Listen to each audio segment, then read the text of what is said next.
Dan coba kita lihat, sekarang itu sumber hoax terbesar dari mana? Dari grup keluarga. Dari grup keluarga. Betul, Ya, betul. Al-Quran palsu atau ada bayi yang bisa lahir langsung bisa bicara. Iya, Dan betul. pengirimnya siapa? Orang-orang tua kita. Ya, kecenderungan netizen itu kita kan seperti itu. Iya.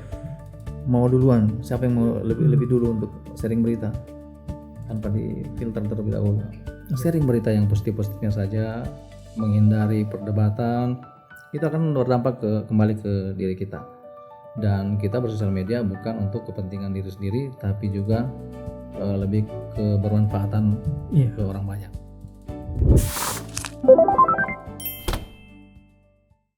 Ya, Assalamualaikum warahmatullahi wabarakatuh. Selamat datang Pak Arham. Luar biasa, lama sekali baru bertemu kembali. Masya Allah. Iya, terakhir waktu kegiatan di atas. Iya. Lomba apa? FLS NND ya. Sebagai juri juga Pak Arham ya. Iya. Pak Arham ini memang salah satu, kalau bisa dibilang itu adalah legenda. Waduh. Dari zaman dulu waktu saya masih kecil juga Pak Arham ya, mungkin sekitar SMA, Pak Arham ini sudah mulai menulis di Kendari Pos ya Pak Arham ya. Dengan karikatur, semua media literasi juga ya Pak Arham ya. Pengalamannya itu luar biasa bagi teman-teman juga ini, khususnya mungkin generasi pendidikan saat ini ya. Kita bisa berbagi dengan seorang Arham itu adalah hal yang luar biasa, dan beliau juga ini mempunyai buku-buku yang sudah saya sempat beli di Gramedia dulu Pak Arham. Bukunya Pak Arham. Tahun berapa? 10-15 tahun yang lalu Pak Arham. Beliau ini kita akan mengulik ya, ini masih terkait dengan digitalisasi, utamanya tentang sosial media. Kita sudah punya bintang tamu yang sangat mumpuni, yaitu Pak Arham, bagaimana literasi ini dan bagaimana perkembangan media sekarang khususnya bagi generasi muda Pak Arham ya. Ya, salah satunya ini Pak Arham ini yang masih hangat-hangatnya ini Pak Arham. The power of Indonesian voice, kekuatan netizen Indonesia itu. Kayak baru-baru ini kita lihat kejadian yang menggemparkan Siablings, Asia Tenggara Indonesia bersatu melawan netizen Korea. Itu kan menjadi masalah serius juga ya untuk bagi negara Korea, sampai-sampai presidennya minta maaf itu. Pak Arham ya. Kalau Pak Arham sendiri melihat fenomena ini bagaimana? Karena ini kan belum tentu ada sisi baik benar juga kan, masih abu-abu di situ ya. Tapi ini kan menunjukkan the power of netizen Indonesia. Iya betul. Silakan Pak Arham. Nah, bismillahirrahmanirrahim.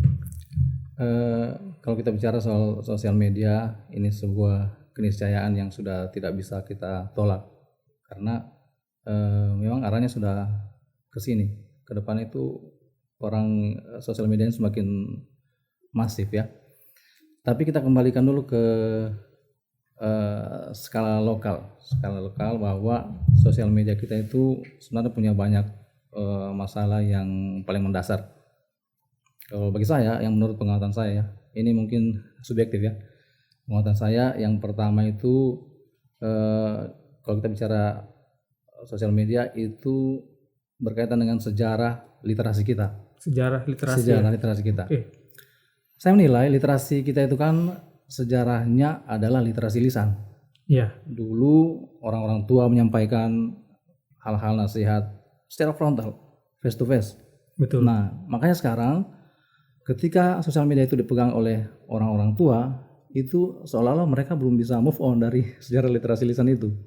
Makanya ketika berhadapan dengan ini gadget, bisa dilihat orang-orang tua ini seperti tidak punya filter, tidak punya filter,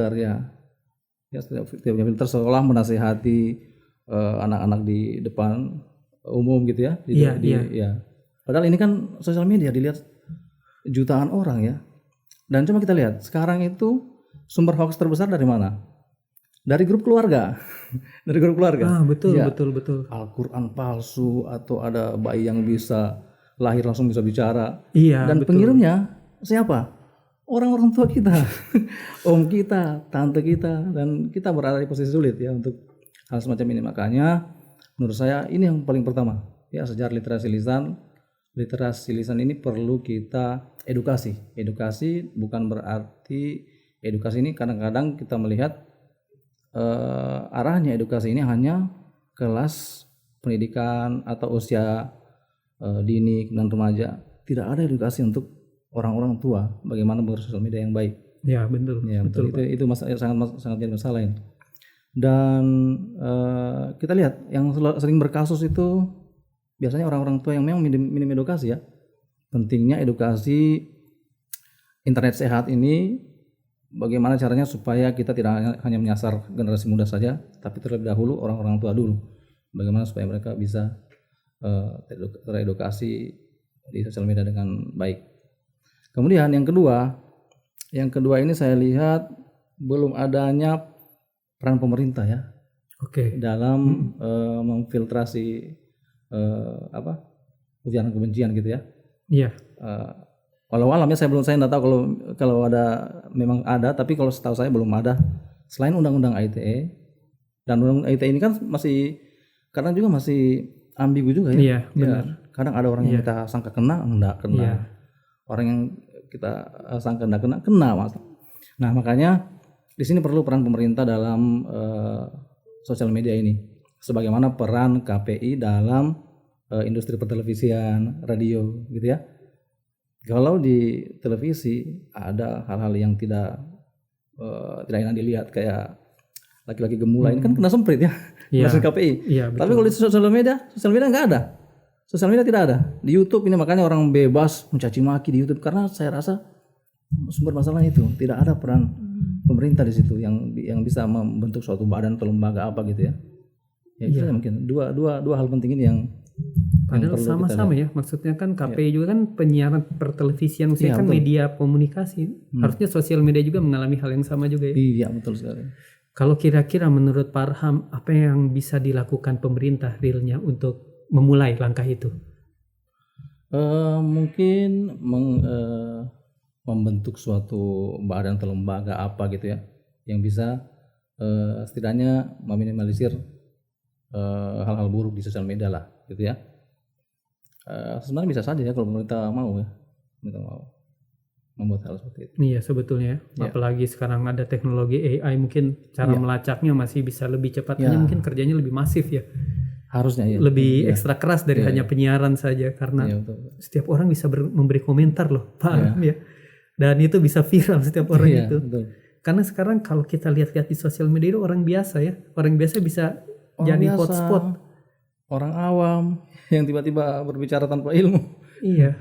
Dan kalau melakukan sesuatu saja yang tidak sesuai dengan kaidah atau norma, bisa langsung jadi bahan perbicaraan. Seperti yang kasus baru-baru ini Pak, yang beasiswa itu kan ya. Itu kan hanya LPDP itu kan hanya gara-gara dia ingin cerita saja, tapi ada satu kalimat, satu part ya, yang kecil sebenarnya, tapi ini bisa mematikan karir orang. Sampai menteri pun ikut turun tangan. Seumur hidup. Mati karirnya. Memang seperti pedang bermata dua ini sosial media juga Pak ya. Iya. Ya termasuk tadi yang orang tua itu sebetulnya bagaimana itu caranya, itu kan generation gap juga ya. Yang kita lihat itu bagaimana orang tua itu justru, saya kadang di WA memang tiba-tiba ada dikirimin apa ini, ada orang berubah jadi babi. Kalau itu kita kan kelihatan, tapi orang tua mungkin nggak nangkep begitu ya. Dan mereka masih menyebar ngambil dari grup mana gitu, sebar di grup keluarga. Betul. Grup keluarga lah, muara dari sumber hoax ini. Dan justru kan sekarang kita sudah nggak bisa lagi, sudah sulit lah membedakan AI dengan yang real. Iya betul. Ya itu kan akan semakin yang seperti Pak Arham bilang tadi kan, ini baru langkah awal, kedepannya akan lebih struggling lagi kita ya, menghadapi hal-hal semacam ini Pak Arham. Nah, kalau Pak Arham sendiri ya, kalau misalkan kan seperti kita sebagai pelaku media ini, kita bersosialisasi di media kan, kita punya Instagram, TikTok. Nah itu sendiri itu kan justru kita ini semakin mudah Pak Arham. Karena apa yang kita cari itu justru yang akan tampil. Kita suka tentang kesehatan, justru yang banyak muncul itu. Kita lagi cari barang ini, muncul ini. Algoritma. Nah, algoritma. Nah, algoritma itu kan sebetulnya memudahkan, tapi apakah justru itu tidak mengancam privasi seseorang? Kok kita seperti ditahu apa yang kita mau? Ya, apa ini bisa disalahgunakan? Apa ini bagaimana? Kan ini digital itu semua serba terekam ya. Tidak ada privasi. Tidak ada. Kita rasa itu adalah privasi kita, tapi nggak ada ya. Saya kadang-kadang juga masih bingung ini bagaimana kerja algoritma ini, karena belum terpikirkan, kadang-kadang baru ini sudah muncul ya apa yang kita Iya, ya, betul Pak Arham, betul. selalu membaca pikiran manusia ini. Betul. Ya. Tapi itu kan terekam ya semua itu ya. Iya. Maksudnya itu ada recordingnya, terekam kan, itu jadi jejak digital juga ya. Iya, betul. Tapi Bahaya. berbahaya sekali, maksudnya kayak anak-anak sekarang Pak, kami anak-anak muda mungkin ya. Iya. Kan dengan dia mengucapkan ada mungkin kata-kata kasar di sosial media melalui akunnya, Iya.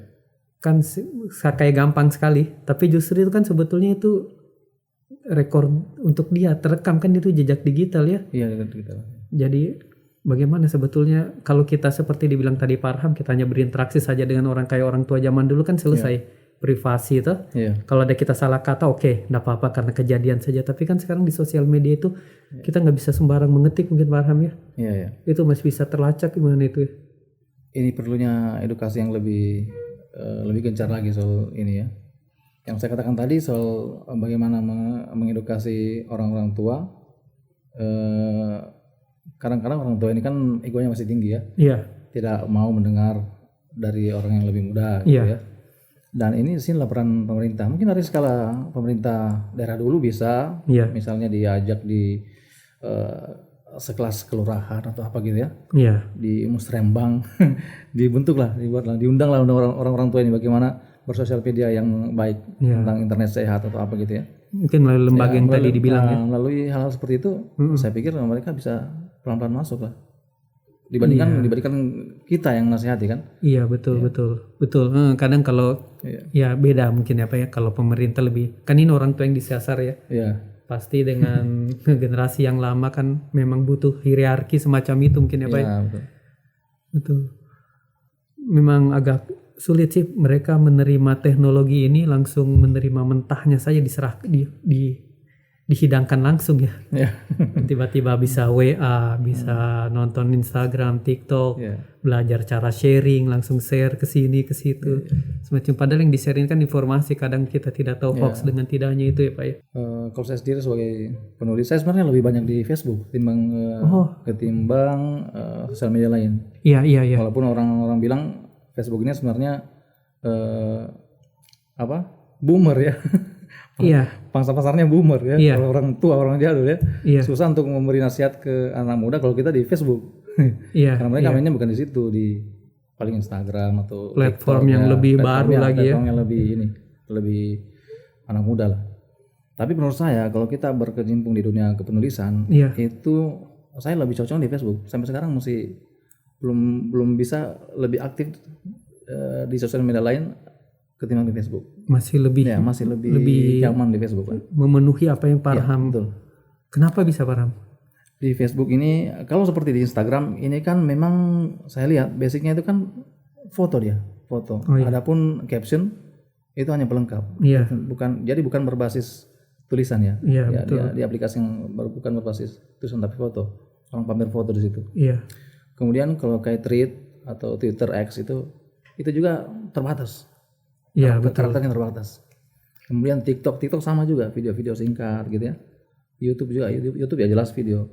Kalau Facebook dia kan memang aplikasi yang yang dipakai oleh kalangan penulis gitu ya, orang menyampaikan opini, karena dia tidak ada keterbatasan karakter di situ, karakter huruf. Kita menulis hampir ribuan kata pun bebas ya, tidak ada batasan. Dia mirip kayak Kaskus kita dulu ya. Dulu Kaskus jadul sekali ya. Kaskus. Di Facebook makanya saya merasa lebih nyaman karena memang basic saya kan penulis, bukan walaupun akhir-akhir ini sudah mulai juga masuk ke mau tidak mau ya kita main juga di video gitu ya, main di TikTok, di Instagram, tapi hal itu tidak membuat saya meninggalkan basic itu ya, literasi. Tapi sebetulnya Pak Arham, kalau dari fenomena yang Pak Arham sampaikan ini ya, berarti itu kan ada gap memang antara platform lama kayak Facebook dengan yang sekarang. Berarti sebetulnya platform baru ini dia itu lebih ke visual, tampilan daripada isi tulisan literasinya itu kan kurang berarti Pak Arham ya. Bagaimana kalau Pak Arham melihat hal seperti ini Pak Arham?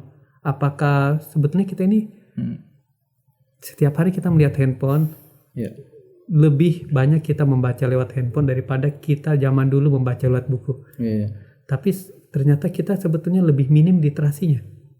Iya betul. Karena dan kita semakin dibanjarkan dengan Instagram, TikTok yang visual dan video. Iya betul. Itu banyak. Masalahnya di situ. Kita sering melihat HP tapi justru malas membaca. Bagaimana itu Farham ya? Kalau dari Farham sendiri? Ini salah satu penyakit literasi sebenarnya. Penyakit literasi ya? Malas membaca. Malas membaca. Kadang baca cuma ujungnya saja, openingnya saja, baru 2 kalimat sudah komen, buru-buru komen ya. Buru-buru komentar. Ya.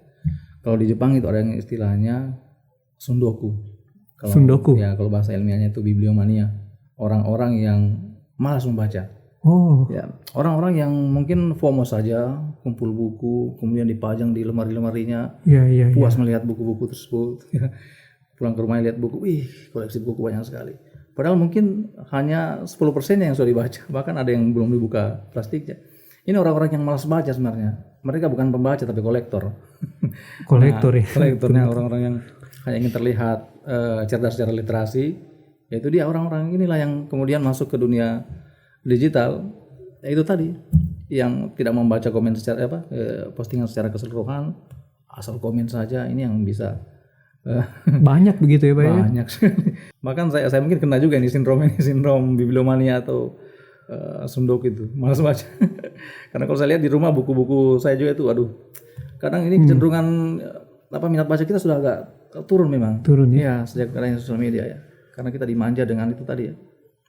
Video-video pendek ya. Iya betul ya. Informasi-informasi yang langsung straight to the point ya, tidak lagi perlu dibaca openingnya apa gitu ya. Betul, straight to the point, langsung ke intinya saja. Iya, beda apa? Dulu mungkin kita sering membaca, sekarang memang padahal kenikmatan membaca itu juga ada itu. Tidak bisa tergantikan sebenarnya memegang buku itu secara fisik ya, tidak akan tergantikan dengan gadget. Iya. Karena sebetulnya juga kayak kalau kita lihat di gadget ini ya, Instagram lihat pada saat selesai kadang sebetulnya apa yang habis saya baca ini? Apa ada pengetahuan, ada nggak yang bertambah dari saya? Kadang saya bingung juga, yang hanya lihat hanya fakta-fakta yang lewat saja, berita-berita gitu. Dan justru mungkin tingkat kualitas dari ilmunya, pengetahuan yang ada itu juga tidak sebanding dengan buku yang bikin fokus ya. Kalau buku kan kita bisa mengulang-ulang gitu ya, meresapi betul apa selembar demi lembar. Ini ada sensasinya membalik-balik halaman itu ya. Betul. Beda dengan kalau video-video short gitu ya, di YouTube atau di Reels gitu ya. Nggak terasa loh. Hilang gitu saja ya. Kadang 2 jam, menghabiskan waktu. Saya habis bikin apa ini? Saya baca, beda dengan dulu di Kaskus kayak gitu yang mungkin sekarang Facebook juga Pak Arham buat ya. Kalau kita baca satu topik menarik itu menarik dan ulasannya panjang gitu. Iya, betul. Wah, betul-betul daging Pak Arham ya. Memang beda ya. Tapi sebetulnya masih ada peluang nggak anak-anak sekarang untuk bisa, maksudnya ini kan masalah mental mungkin ya Pak Arham ya. Masih bisa nggak kita untuk mulai kembali ke kayak gitu, atau apa yang harus langkah-langkah yang harus dilakukan anak-anak muda ini? Kalau kembali agak sulit ya, sulit kalau saya. Tapi kalau harusnya kita bisa sih ya, bisa pelan-pelan mengedukasi anak-anak muda atau mulai dari sejak dini lah. Anak-anak TK yang sering dibawa ke jalan-jalan ke perpustakaan, nah itu kan sudah mulai ada kemauan ke arah situ ya, mengembalikan minat baca. Perpustakaan kita dibangun besar-besaran ini kan luar biasa ya sebenarnya ada keinginan untuk itu. Tinggal bagaimana lagi mengedukasi dari kita orang tua terutama, bukan hanya peran guru di sekolah. Orang tua ya. Iya. Betul ya, bagaimana supaya anak mau sedikit membaca buku. Mengembalikan minat baca itu, bukan minat nonton. Saya ada teman di perpustakaan daerah ya Farham ya.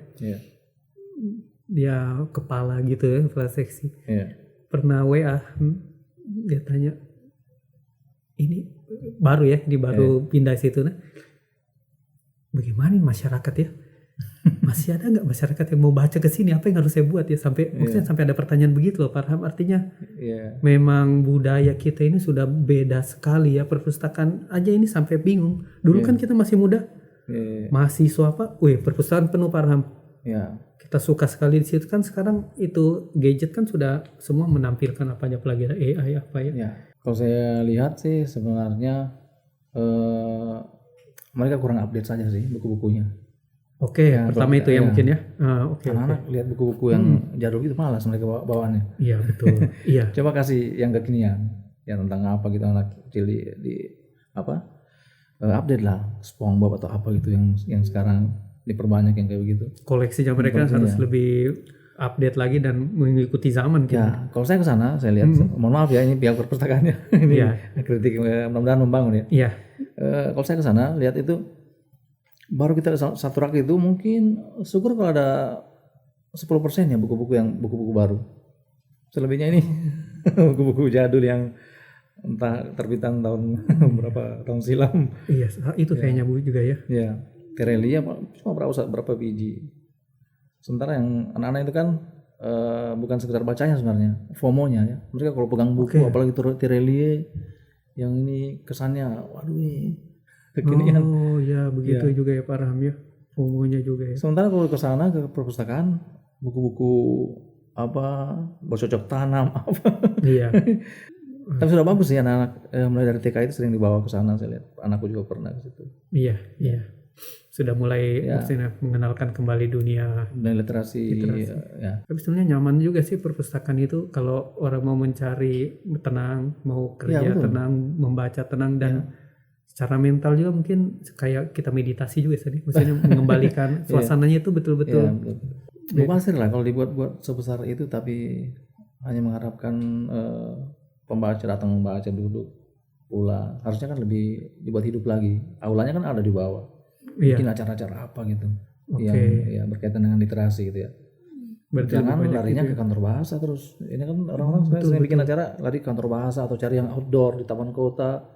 Grup-grup bikin grup apa? Grup-grup kecil. Ya, grup-grup coba disatukan gitu. coba. Ajak semua komunitas literasi, ngumpul perpustakaan, hidupkan kembali minat baca. Kan keren itu. Berarti memang ya kaitannya maksudnya dunia kita ini sebetulnya krisis literasi tidak sih? Anak muda kita ini atau memang bisa bilang iya. Iya. Tapi aktif sekali ya di medsos. Pengaruh gadget itu tadi. Saya kalau bikin tulisan panjang itu di Facebook, aduh, yang komen malas baca, aduh ini kita kalau misalnya malas baca gimana kita yang nulis ya. ini effortnya kita nulis itu. Iya. Menulis itu Jadi memang harus diedukasi lagi lebih gencar ya soal minat baca dan literasi. Kalau Pak Arham sendiri juga ini melihat yang masih ke tadi ya, kan sekarang ini tentang media-media sosial gitu dan juga anak-anak muda Pak, kan banyak itu yang menampilkan seperti kehidupan yang sempurna begitu, keseharian begini, padahal kan tidak benar. Akhirnya standarnya seseorang itu standarnya anak-anak sekarang dan kita juga mungkin akan naik. Oh ternyata kehidupan yang standar itu begini, padahal kan tidak seperti itu sebetulnya. Betul, itu salah satu dampak buruknya ya. Kemudian influencer yang betul. modal follower saja gitu kan. Iya. Standar makanan saja sekarang sudah bukan enak atau tidak, tapi review dari influencer. Betul, betul itu. Iya. Sementara mereka dibayar kan. Betul juga ya. Memang sangat masif sekali ini. Dan arahnya juga kadang kita nggak tahu ini kita ke arah yang benarnya atau tidak, tapi artinya ada pembiaran media ini terjadi di situ yang harusnya mungkin diintervensi juga ya hal semacam ini. Sama dengan kalau hoax, misalkan ada berita hoax gini, bagaimana cara kita bisa tahu itu Pak Ram kalau itu hoax? Apa langkah-langkah yang harus kita tahu, yang harus kita tempuh dulu? Ketika ada berita gini kan, ini benar nggak sih ini berita? Mungkin ada langkah-langkahnya Pak Ram. Ya sebenarnya kembali ke pribadi diri sendiri sih. Kalau saya pribadi karena mungkin sudah lumayan juga ya bersosial media sudah puluhan tahun ya. Tahun sejak zamannya Friendster tahun berapa itu ya? belum ada Facebook. 2005-an. Blog kemudian blog masuk ke era blog. Saya juga pernah jadi ketua blogger Kendari dulu. Komunitas blogger Kendari ya. Tahun berapa itu ya? 2005 kalau nggak salah. 2006 ya. Kemudian apa tadi blog, kemudian sekarang ngevlog ya, vlog. Oh, ngevlog juga Parham. Vlog ya, otomatis ya. Otomatis kalau kita mau ketinggalan ini Iya, ya harus kita ikuti betul. perkembangan ya. Menilai hoax atau tidaknya suatu berita, jangankan anak-anak ini yang baru melek internet ya. Internet ya, Kita saja yang sudah pernah berkecimpung di dunia jurnalistik, pernah di kantor surat kabar gitu ya. puluhan tahun. Masih juga kadang-kadang tertipu hoax ini. Tetap juga susah ya. Lebih wise lagi lah, lebih bijak kembalikan. Tidak semua harus di sharing secara cepat-cepatan gitu ya. Enggak apa-apa kita ketinggalan berita, apa-apa daripada kita cepat ternyata Kita langsung makan mentah-mentah saja. ternyata hoax. Kita bereaksi. Kecenderungan netizen gitu, kita kan seperti itu. Iya, Mau duluan, siapa yang mau lebih dulu untuk sharing berita tanpa difilter terlebih dahulu. iya sebenarnya masalah waktu saja. Kita mau sabar, mau melihat dulu, Ya, akan terfilter sendiri ini hoax atau enggak. ya. Iya, cepat sekali kalau begitu tiba-tiba sudah muncul sini, muncul kan berita itu paling lama 1 hari lah. Ya, Baru satu kecil muncul sudah tersebar semua ya. berita-berita. Makanya dunia berita kayak koran gitu, majalah ini perlahan sudah mulai turun off lah gitu ya.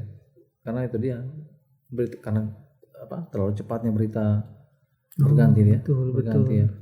Iya, Sementara koran berita hari ini dibacanya baru besok kan. iya, Malam diedit terus dicetak subuh. iya dulu. Disebar pagi.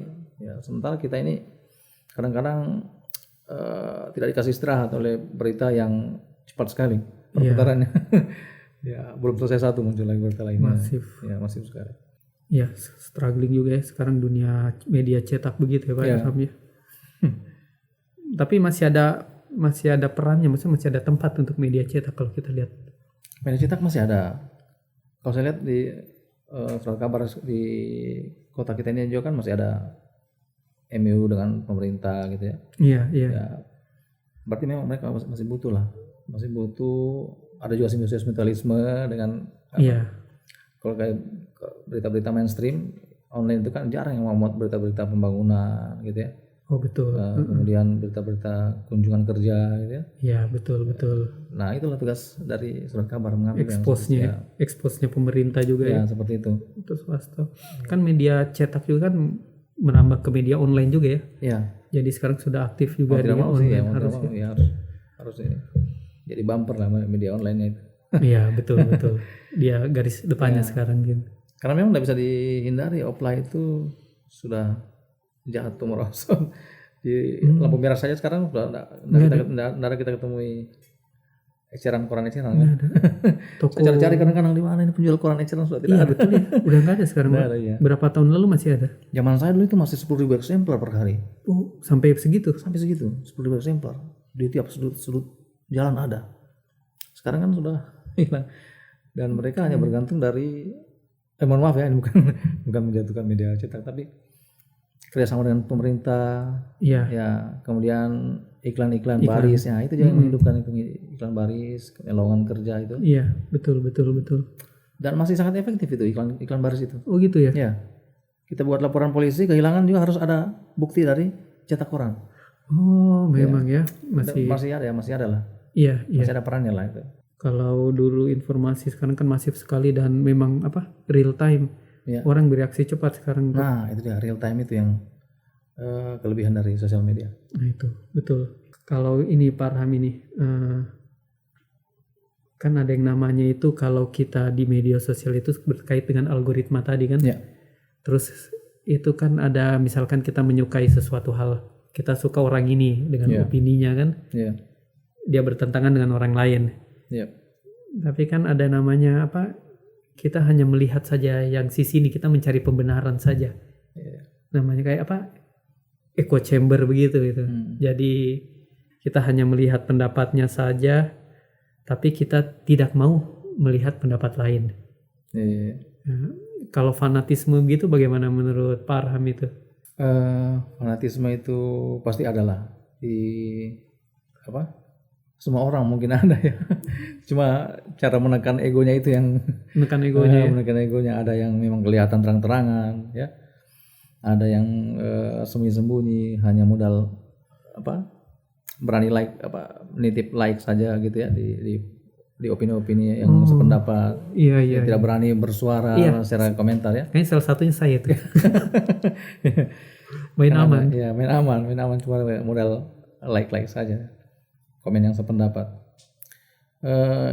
Semua orang dan saya mengakui pasti adalah fanatisme seperti itu. Yang kadang kalau di debat kita, pendapat kita pasti otomatis lah. Iya betul ya. Nah ini dibutuhkan kebijaksanaan lagi lah. Lebih bijak lagi, lebih wise lagi dalam bersosial media, apalagi kita yang sudah puluhan tahun di situ kan. Iya. Ya. Jangan kita susah payah membangun personal branding, kemudian jatuh hanya karena modal 1 komentar atau 2 komentar saja yang di screenshot orang gitu ya. Iya. Kan sekarang gampang gitu. Gampang sekali menjatuhkan orang ya. Screenshot yang melebihi kecepatan cahaya itu. Kecepatan cahaya. Kayaknya di media digital itu nggak ada yang namanya hilaf ya. Ya. Semua bisa di screenshot. Saya sempat membahas tadi personal branding. Nah ini. Iya. Personal branding ini sesuatu yang bukan dibuat-buat sebenarnya. Apa istilahnya? Bukan pencitraan juga. Dia datang secara natural, alamiah ya. Bagaimana persepsi orang terhadap kita dengan melihat sosial media kita. Nah, itu yang disebut personal branding yang terbangun dengan sendirinya. Dan itu yang perlu kita pertahankan. Kalau seperti saya, dulu saya itu personal branding saya ya komedian, penulis komedi. Iya, betul. Raditya Dika, genre seperti itulah. Iya. Lupus, ya. Iya. Kalau zaman lebih tua lagi sedikit, Lupus, Boy Mulebon. Nah sekarang makin kesini mungkin karena faktor U juga, faktor usia. Faktor U ya. Kita mulai masukkan pesan-pesan moral, dakwah sedikit-sedikit ya. Iya betul. Bukan hanya sekedar having fun saja. Kalau lucu-lucuan orang setelah baca selesai, ya. Tapi kalau tanpa sisipan nilai-nilai moral atau dakwah itu minimal adalah adalah yang bisa orang ambil ya dari tulisan kita, bukan sekedar lucu-lucuan saja. Dulu saya melihat 2 hal ini susah digabungkan, antara dakwah dan pesan moral ini dengan komedi. Ya, 2 hal yang bertentangan ya. Dakwah kok dilucu-lucukan. Iya, tapi akhirnya perlahan saya temukan formulanya. Berani juga maksudnya. Ya, saya temukan benang formulanya tipis ya. Orang lihat saya ngaji, teman-teman itu ada yang menghindar ya, ada yang jauh gitu ya. Tapi saya lihat yang datang juga lebih banyak karena kita tetap unsur komedi itu kita tidak hilangkan. Bisa ya Farham ya. Bisa, ternyata bisa. Ya. Kalau Farham misalnya ngaji kan, wah kayaknya berubah ini, kayaknya nggak seperti dulu, nggak seru ini. Akhirnya saya melihat kecenderungan netizen kita itu tidak suka didakwahi secara to the point. Iya betul. Makanya saya masukkan unsur-unsur komedi seperti tadi. Basic saya kan ada. Saya dulu pendiri stand up komedi Kendari dulu. Oh begitu ya Farham ya? Iya, bersama Bang Inal dan Wandi. Luar tahun biasa. 2015 ya. Karena kalau di Kendari Post saya selalu cari karikaturnya Bang Arham. Ya itu juga. Basic saya sudah ada lah di situ. Komedi ya. Nah, ketika kita mulai merambah ke dunia dakwah ini, unsur komedi itu tidak dihilangkan. Malah kita jadikan pemancing ya.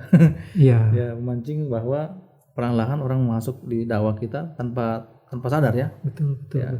Saya dulu sampai sekarang nulis masih lucu-lucuan, masih komedi, tapi ada dakwahnya. Itu yang membedakan dengan tulisan-tulisannya saya yang dulu. Betul. Dengan buku saya yang pertama. Tapi mungkin itu yang lebih efektif ya. Artinya orang kan kadang yang Pak Arham bilang kalau dari frontal mungkin mereka resistennya tinggi kan, tapi lewat itu dipancing dulu dengan ini. Dia merasa komedi ya bisa masuk.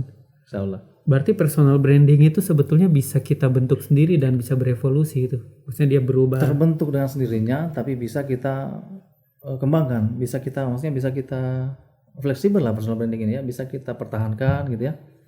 Apalagi di dunia bisnis, penting sekali nih personal branding. Saya sudah rasakan sendiri. Bagaimana itu, Omar? Begini, saya kan sekarang jualan makanan gitu ya. Iya. Orang jualan makanan. Rata-rata pembeli saya itu adalah orang-orang yang follower saya memang, yang pembaca buku saya zaman dulu, kemudian orang-orang yang masih bertahan menjadi follower karena suka tulisan-tulisan saya. Iya. Itu yang beli makanan saya. Ngefek, maksudnya saling berkaitan semuanya. Kadang-kadang saya lihat mereka tidak peduli apa yang saya jual, tapi siapa yang menjual itu loh. Paham maksud saya? Iya. Nah, ini yang saya sebut. Siapa yang menjualnya? Ini yang saya sebut pentingnya personal branding.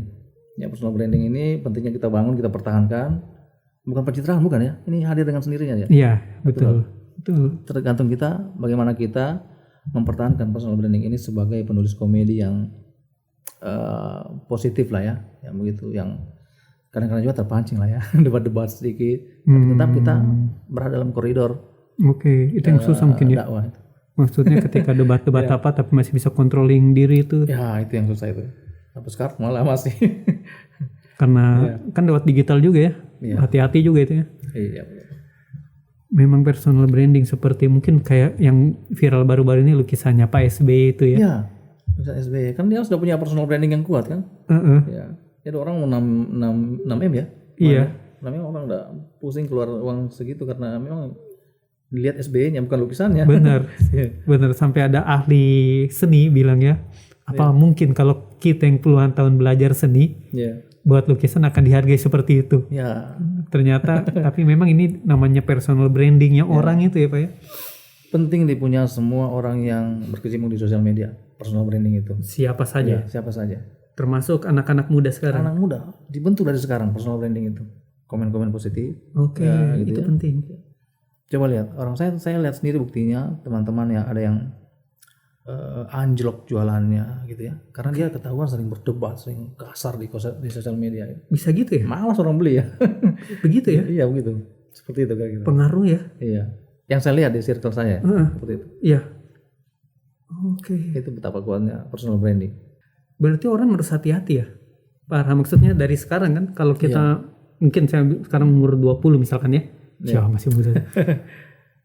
Hati-hati saya melangkah begitu maksudnya. Personal branding ini saya kedepannya mau jadi gimana? Iya. Begitu. Apa yang citra yang mau saya tampilkan itu atau karena langkahku ke depan ini ditentukan juga dari histori personal branding. Iya. Banyak sekali buktinya orang-orang yang terjegal ya. Terjegal karena historinya. Jejak digitalnya gitu ya. Oke. Dikorek ke belakang orang. Bisa ya? Bisa. Ya Ridwan Kamil kan langsung jatuh ya. Oh iya betul. Hanya karena hal kecil. Padahal sebenarnya personal brandingnya sudah bagus sekali ya. Bagus banget. Bagus sekali. Dan itu berapa tahun yang lalu terkorek ya? Ya. Berarti netizen maksudnya ya orang itu bisa mencari ya. Supaya dia bentuk loh ini personal branding ini jatuh hanya karena kesalahan ya itulah. Dikorek masa lalunya ya. Berarti bisa dicari ya. Ya dapat ini para arkeolog sosial media. Arkeolog sosial media. Arkeolog sosmed. Iya.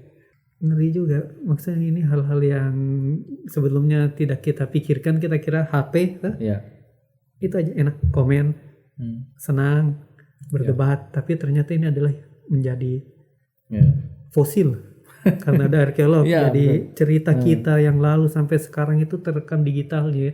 Iya betul. Itu mungkin tantangannya kita sekarang, Pak Ram. Tapi ternyata jika kita buat personal branding yang bagus, justru akan membantu kita ketika kita menjalani kehidupan setelahnya.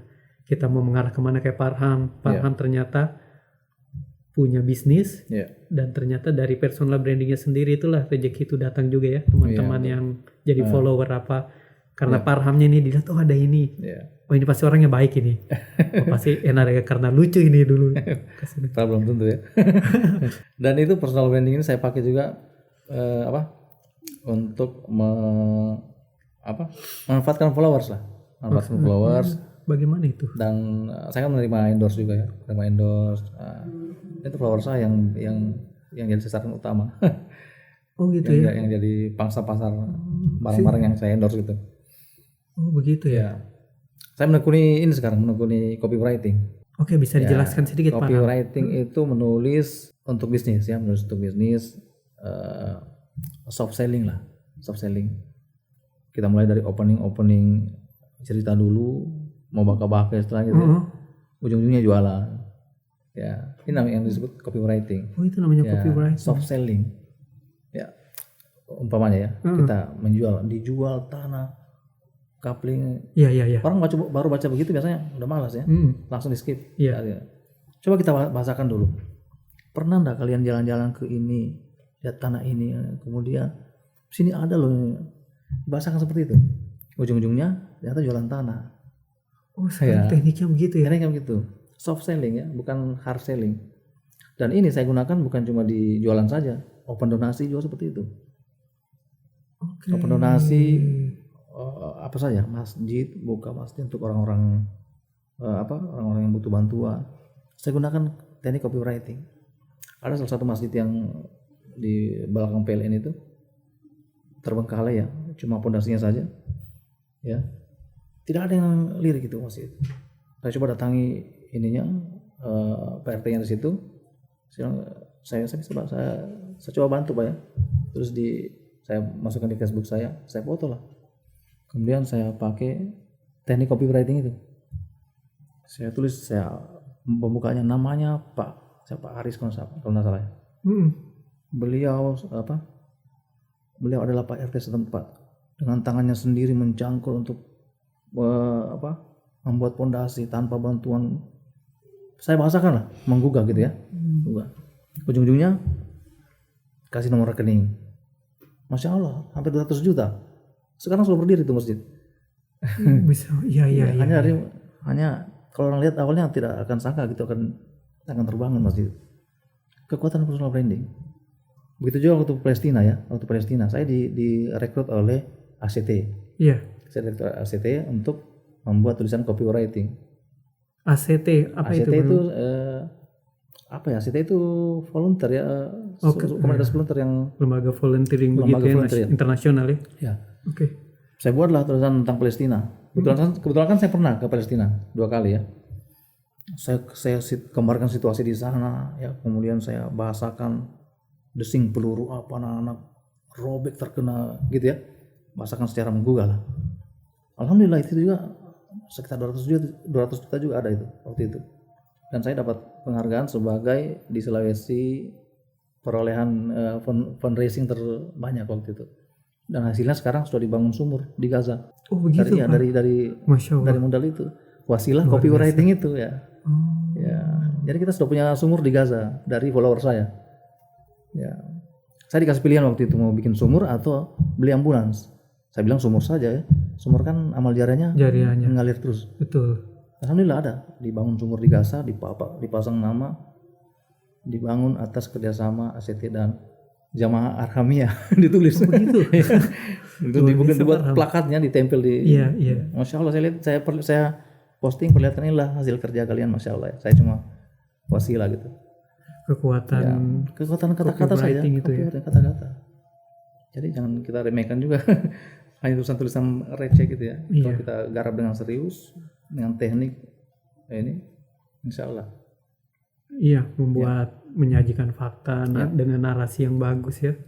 Jadi orang ini secara keseluruhan melihatnya utuh sekali, tidak hanya langsung sumbangan ini, tapi memang ada historinya hingga itu terjadi ya. Iya betul. Teknik-teknik copywriting, soft selling dia. Iya. Pernah ke Palestina ya, kapan itu Pak? Tahun lalu terakhir. Tahun lalu? 2 tahun lalu. Kemudian 2 tahun sebelumnya juga. Dua kali lah. Sumurnya kapan dibuat? Sumurnya sekitar 2 atau 3 tahun lalu. 2 atau 3 tahun lalu ya. Tapi kalau copywriting gitu apa bisa kita pelajari atau memang bagaimana Pak Arham itu? Maksudnya teknik-teknik begini ada ilmunya atau bagaimana? Bisa dipelajari, bisa. Saya sering dipanggil jadi pemateri kepenulisan di instansi-instansi Kemenak, kemudian Kemenkumham, Stain, kampus-kampus gitu ya. Bahas materi copywriting ini. Bagaimana menulis yang bisa ini ya. Oh begitu, memang ada ilmunya juga ya. Menghasilkan value gitu ya. Iya. Menggugah, inspiratif. Nah kalau sekarang sendiri Pak Arham ini lagi fokus apa proyeknya pada saat ini? Membangun bisnis sendiri di rumah, bisnis rumahan, ya, jualan online, makanan ya. Saya kelola bersama istri. Kemudian saya juga masih endorse produk, kemudian visit store. Ya, tadi sebelum kesini saya visit store di Suzuki mobil. Oh gitu. Ya, bikin video gitu ya. Berarti memang maksudnya Pak Arham ini tidak memang jauh dari dunia media begini ya? Ya, memang nggak bisa lepas ya. Ya dunia digital ini. Tapi memang kayaknya kalau memang orang-orang yang berkecimpung di dunia bisnis begini, Pak Arham memang harus berteman baik dengan yang namanya persoalan media kayak begini ya. Betul ya. Utamanya tadi copywriting, mempelajari teknik-teknik begitu ya. Copywriting bagian dari digital marketing ya. Ya, karena memang syarat untuk bisa Ya. bertahan dan maju di era yang seperti sekarang ya, era digital ini. Pak Arham, siapa tahu ada pesan-pesan untuk teman-teman di luar sana yang sedang menyaksikan ini dan bisa menggugah, mungkin menginspirasi tentang bagaimana sebetulnya literasi itu. Apalagi Pak Arham bilang tadi kan ini ada kaitannya dengan digital media dan personal branding kan? Dan juga bagaimana ini ada kaitannya tentang ternyata kelanjutan kita ke depannya. Kalau kita juga mungkin nanti akan menjual atau berbisnis, itu kan kita harus mempelajari juga literasi termasuk copywriting itu kan. Ya, silahkan Pak Arham. Bersosial media itu sebuah keniscayaan yang sudah tidak bisa kita tolak, tapi semuanya tergantung kita arahnya mau dibawa kemana, ya, apakah kemaslahatan atau kemudaratan, ya. Kalau kita menuruti ego saja, ya itu saja yang kita dapat. Tapi kalau kita coba menekan ego, kemudian sharing berita yang positif-positifnya saja, menghindari perdebatan, itu akan berdampak kembali ke diri kita. Dan kita bersosial media bukan untuk kepentingan diri sendiri, tapi juga lebih kebermanfaatan ke orang banyak, ya. Saya bersandar pada dalil bahwa sebaik-baik manusia adalah orang yang bermanfaat bagi manusia lainnya. Betul. Itu saja. Luar biasa. Terima kasih sekali Pak Arham sudah hadir di podcast kita. Dan sekian teman-teman dan para pegiat pendidikan di Sulawesi Tenggara. Semoga bermanfaat dan juga bisa menjadi inspirasi bagi kita semua. Oke, terima kasih. Wassalamualaikum warahmatullahi wabarakatuh.